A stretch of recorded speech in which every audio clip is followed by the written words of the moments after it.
Hello বন্ধুরা, সবাই কেমন আছেন? পিউ কুকিং প্যাশনে সকলকে স্বাগত জানিয়ে আজকে আবারও একটা নতুন রেসিপি নিয়ে চলে এসেছি। শীত পড়ে গেছে, ঠান্ডা বেশ ভালোই পড়ছে দিন দিন।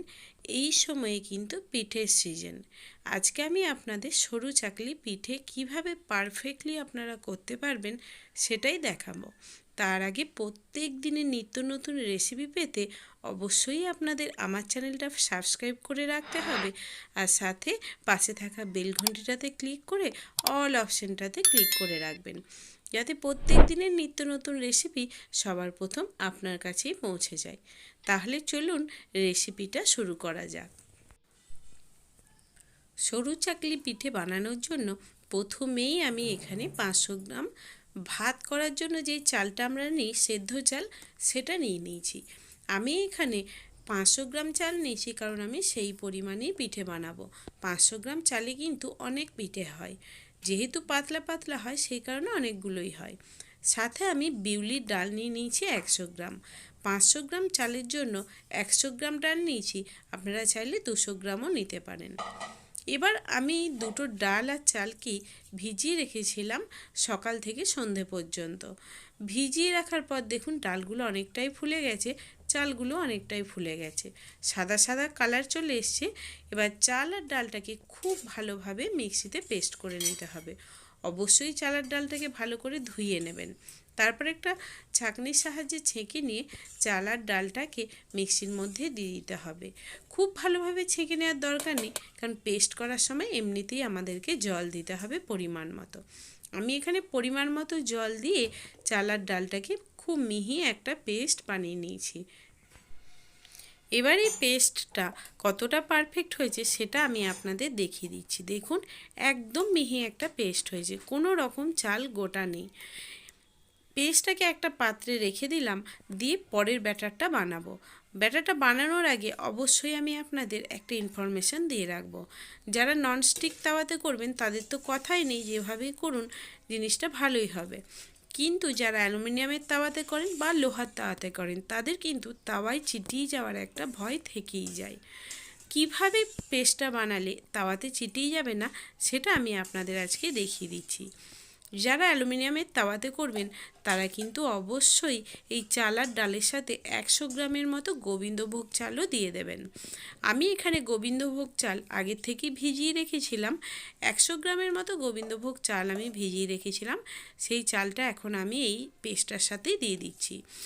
আমি সমস্ত কিছু দিয়ে ননস্টিকের তাওয়াতেই করব, কিন্তু গোবিন্দভোগ চালটা আপনারা অবশ্যই দেবেন। যারা তাওয়াতে করবেন তাদের জন্য কিন্তু এটা দেওয়া খুবই ইম্পর্টেন্ট, তাহলেই কিন্তু তাওয়ার মধ্যে এগুলো লেগে যাবে না, পারফেক্টলি হবে। এবার এটাকেও একটা মিহি পেস্ট বানিয়ে নিচ্ছি আমি। দেখুন, খুবই মিহি পেস্ট বানিয়ে নিয়েছি, আর গোবিন্দভোগ চালটা দেওয়ার জন্য কিন্তু এই পেস্টটার থেকে একটা খুব সুন্দর স্মেল ছাড়ছে, সাথে তো বিউলির ডালের স্মেলটা আছেই। এবার মিক্সি ধোয়া জলটা দিয়ে একটু পাতলাভাবে ভালোভাবে এটাকে রেডি করে নিচ্ছি। খুব বেশি পাতলাও করা যাবে না, আর খুব বেশি মোটাও করা যাবে না। যদি মনে হয় পরে জল অ্যাড করতে হবে তখন না হয় দেবেন। টেস্টের জন্য আমি এখানে পরিমাণ মতো লবণ দিয়ে দিচ্ছি। লবণটা কিন্তু আপনারা টেস্ট করেই দেবেন। খুব বেশি হয়ে গেলে যেমন ভালো লাগবে না, খুব কম হলেও কিন্তু একদমই ভালো লাগবে না। দেখুন, ব্যাটারের থিকনেসটা আমি আপনাদের এরকমভাবে দেখিয়ে দিচ্ছি। এই রকম ব্যাটারের থিকনেস থাকলে কীরকম পিঠেটা হবে, আর এর থেকে পাতলা হলে কীরকম হবে সেটা দেখিয়ে দিচ্ছি। আমাকে কিন্তু পরে আরও জল অ্যাড করতে হয়েছিল। এবার যেই তেলটা আমাদের ব্রাশ করতে হবে সেটা আমি একটা পাত্রের মধ্যে নিয়ে নিচ্ছি। একটা ছোট পাত্রের মধ্যে তেল নিয়ে নিচ্ছি। অবশ্যই তাওয়াতে তেল কিন্তু ব্রাশ করতে হবে, সেই কারণে আমি এখানে পরিমাণ মতো তেল নিয়ে নিচ্ছি। এটা বেশি হলে আপনারা রেখে দিতে পারেন, কম হলে আবার দিতে পারেন, তো এটার কোনো মাপ আমি আপনাদের বললাম না। আমি একটা নন স্টিকের তাওয়া নিয়ে নিয়েছি পিঠেটা বানানোর জন্য। আপনারা যদি অ্যালুমিনিয়ামের তাওয়া নেন তাহলে কিন্তু প্রত্যেকবার পিঠে দেওয়ার আগে তাওয়াটার মধ্যে ভালো করে তেল ব্রাশ করে নেবেন। আমি যেহেতু ননস্টিকের তাওয়াই করছি, তা আমি একবার তেল ব্রাশ করে 5 বার পিঠেটা বানাতে পারবো। 5 বারের পর আবার তেল ব্রাশ করব, এইভাবেই করব।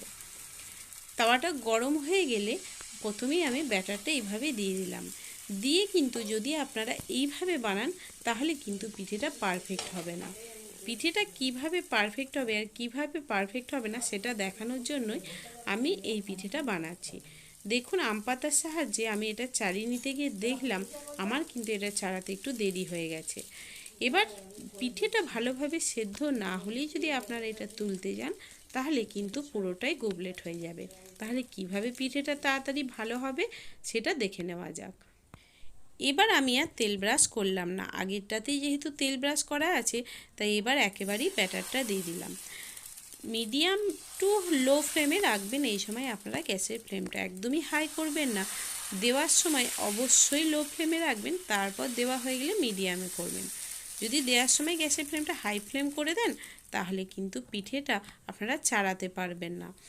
এইভাবে দেখুন, পিঠেটা আপনারা একদমই খুন্তির সাহায্যে তাড়াতাড়ি করে তুলতে যাবেন না, তাহলে কিন্তু পিঠেটা একদমই ভেঙে যাবে, খুবই নরম সেই কারণে।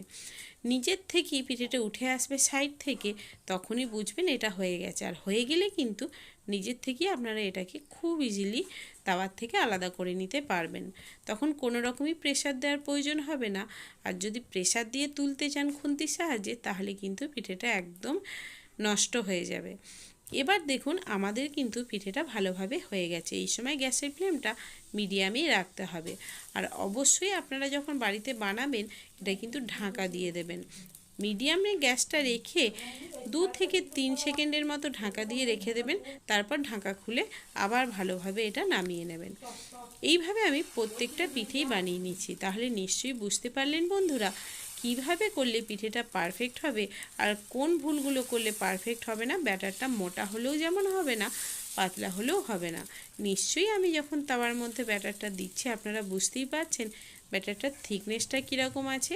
দেখুন নিজের থেকেই কিন্তু এরকম সাইড দিয়ে ছেড়ে আসছে, হয়ে গেলে এইভাবেই ছেড়ে আসবে আর তখনই তুলে নিতে পারবেন।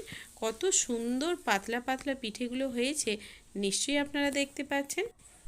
এইভাবেই সমস্ত পিঠেগুলো আমার বানিয়ে নেওয়া হয়ে গেছে। সমস্ত পিঠেগুলো বানিয়ে নিয়ে এভাবে একটা থালার মধ্যে আমি রেখে দিয়েছি। পরিবেশন করার পালা। দেখুন পিঠেটা কত পাতলা হয়েছে আপনারা বুঝতেই পারছেন। এবার আপনারা এটা দুধের মধ্যে গুড় দিয়েও খেতে পারেন, আবার শুধু গুড় দিয়েও খেতে পারেন, যার যেভাবে পছন্দ। তাহলে বন্ধুরা রেসিপিটা কেমন লাগলো কমেন্টে জানাতে কিন্তু ভুলবেন না। পরের ভিডিও দেখার জন্য অবশ্যই আমার চ্যানেলটিতে চোখ রাখতে হবে। আজকের মতো ধন্যবাদ।